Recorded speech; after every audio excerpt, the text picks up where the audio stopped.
সত্যপথে থেকে আল্লাহর ইবাদত করে লড়াই করতে হবে। অপূর্ব সুন্দর আল্লাহর পৃথিবী রহমত।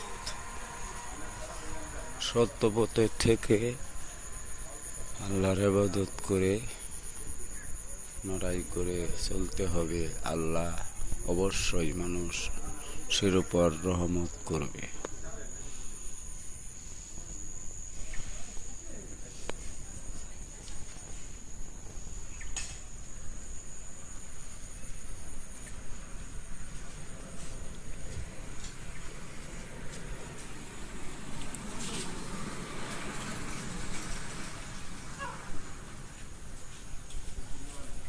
সত্যপথে থেকে